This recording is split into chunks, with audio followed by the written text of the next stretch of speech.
여러분 안녕하십니까? KBS 아메리칸 뉴스입니다. 아시아나 항공의 지연 사태가 끝을 모르고 계속되고 있습니다. 어제와 오늘에 이어 내일도 지연 출발과 도착이 예고되고 있어 이용객들의 불만이 더욱 커지고 있습니다. 김경일 기자가 보도합니다. 어제 오전 10시 20분 LA 국제공항 도착 예정인 아시아나 오지 202편은 6시간 늦은 오후 4시 20분 도착했습니다. 한인 방문객들은 도착 지연으로 일정 조정이 불가피했습니다. 대한항공 K0111편도 약 1시간 지연 도착했습니다. 공항은 아시아나와 대한항공 지연 도착에 가족과 여행사 직원을 찾는 한인 여행객들로 아수라장을 방불케 했습니다. 시간이 이게 안 맞으니까 이게 혼선이 오고 또 공항에 나와가지고도 저희가 이렇게 한참 기다려야 되고 차질이 생겨서 지금 사람 자체를 찾을 수가 없으니까 온라인 투어?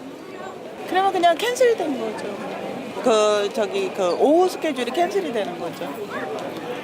그러면 고객들은 다 기다렸을 때 좀 아쉽게 됐네요, 상황이. 네, 그렇죠. 아시아나는 6시간 지연 피해를 당한 모든 여행객에게 $100 바우처를 제공했습니다. 아시아나항공 지연으로 피해를 입은 한인들은 $100 보상 바우처에도 상당한 불만감을 표시했습니다. 미국 평생 한 번 올까 말까인데 그거 $100 갖고 보상은 아니라고 생각을 하거든요. 그런 다음 내 스케줄을 해야 되기 때문에 사실 뭐 $100+는 큰 건 아니죠. 제가 또 여기서 미국에서 그걸 다시 다른 일정을 위해서 써야 되는 돈을 비하면은. 아시아나항공 인천 LA 출도착 지연 사태는 최소 내일까지 지속됩니다.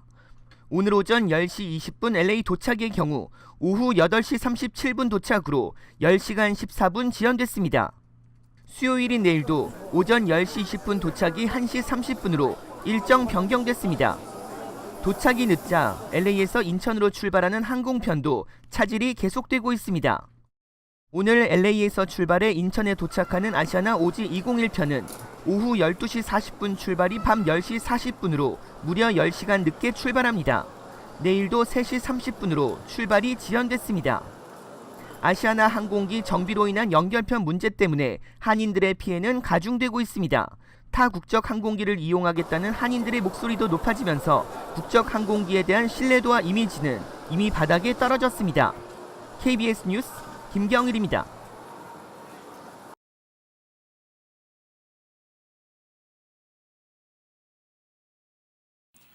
법원이 격리됐다 다시 만난 이민자 가족들을 곧바로 추방하지 못하도록 하는 명령을 내렸습니다.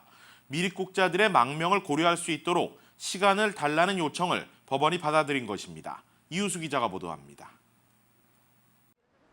연방법원이 격리 가족들의 조속한 상봉을 지시한 데 이어 이번에는 제외한 이들 가족들의 추방을 일시적으로 중단시켰습니다. 샌디에고 지법 데이나 사브로 판사는 어제 아이를 찾은 가족을 최소 일주일간 추방하지 말 것을 명령했습니다. 이번 명령은 미입국 이민자들을 대변하는 시민자유연맹 ACLU의 요청에 따른 것입니다. ACLU 측은 제외한 가족들이 망명 신청을 요청할 수 있는 최소한의 시간이 필요하다는 입장입니다. It was completely unacceptable that these removals were apparently being contemplated would occur immediately with the child getting off the bus.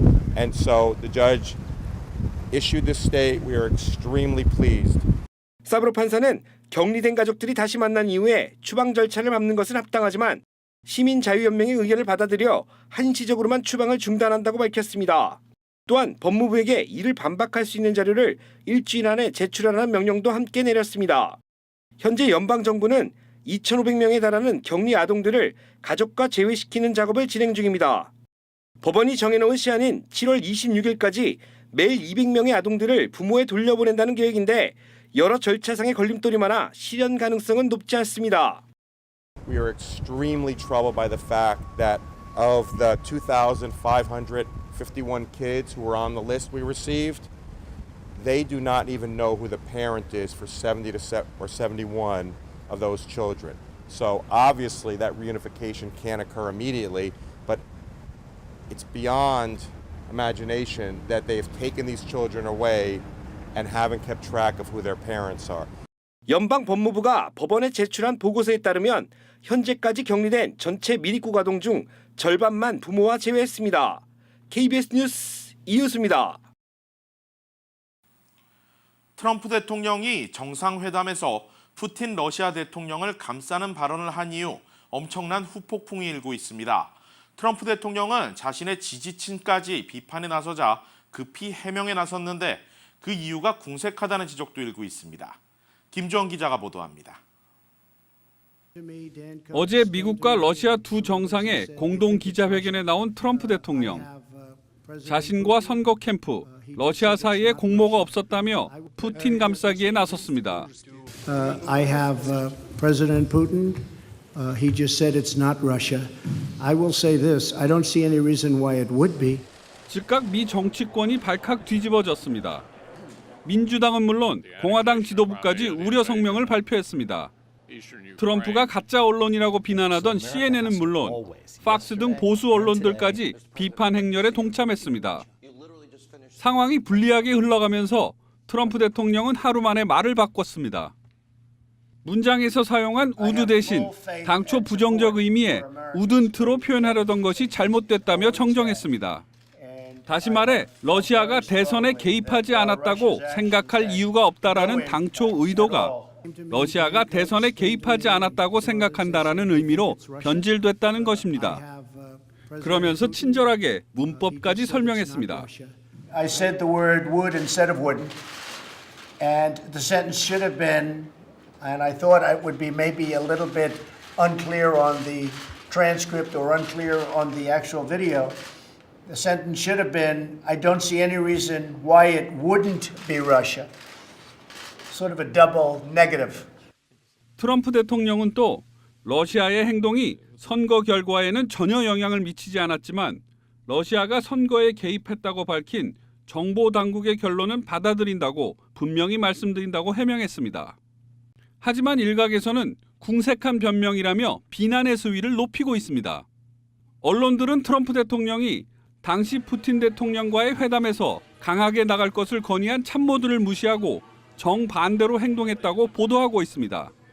KBS 뉴스 김주원입니다.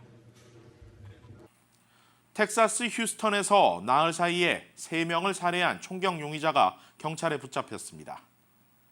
해리스 카운티 셰리프국은 오늘 올해 46살의 남성 호세 로드리게스를 차량 추격전 끝에 검거했으며 이 용의자는 연쇄 살인범으로 보인다고 밝혔습니다. 경찰은 오늘 이른 새벽 용의자의 것으로 추정되는 차량이 있다는 신고를 받고 출동해 15분간 추격해 로드리게스를 붙잡았습니다. 휴스턴 시내와 근교에서는 지난 13일과 16일 사이 각각 60대와 20대 그리고 연령대가 알려지지 않은 남성이 각각 권총에 의해 살해된 채 발견됐습니다. 경찰은 아직 피해자의 성별이나 연령대에 비춰 용의자의 특별한 살해 동기를 찾지 못한 상태입니다. 요세미티 국립공원에서 발생한 산불이 급속도로 확산하고 있습니다. 퍼거슨 파이어로 명명된 이번 산불은 지난 13일 요세미티 국립공원 남서쪽에서 시작했습니다. 현재 12,000에이커 이상의 산림이 불에 탔으며 진화율은 5%에 그치고 있습니다. 이번 산불로 공원으로 진입하는 140번 주 도로가 폐쇄됐으며 산불이 난 지역 주변 호텔인 세다로지와 마리포사 파인스 등지에서 묵던 관광객과 인근 주민들에게 강제 대피령이 내려졌습니다. 현재 소방 헬기가 투입돼 진화 작업이 진행 중인데 소방당국은 고온 건조한 날씨가 산불을 더 키우고 있다고 밝혔습니다. 이런 가운데 현장에서 불도저 작업을 하던 36세 소방관이 사망하기도 했습니다. 현재 요세미티 주변은 산불 연기로 인해 시야가 매우 나쁜 상태로 대기 관련 주의보도 내려졌습니다. LA에서도 앞으로 한국 운전면허증의 갱신과 재발급이 가능해집니다. LA 총영사관은 오는 23일부터 재외국민들의 편의 증진을 위해 한국 운전면허증 갱신과 재발급 서비스를 시행할 방침이라고 밝혔습니다. LA 총영사관은 2종 보통 운전면허는 갱신과 재발급이 모두 가능하며 1종 보통 운전면허의 경우 LA에서 적성 검사가 불가능하기 때문에 분실에 따른 재발급만 허용된다고 발표했습니다. 한국 운전면허 갱신 재발급 서비스는 남가주와 애리조나, 네바다, 뉴멕시코 주민들에게 제공됩니다. KBS 아메리카 뉴스 잠시 후 계속 이어집니다.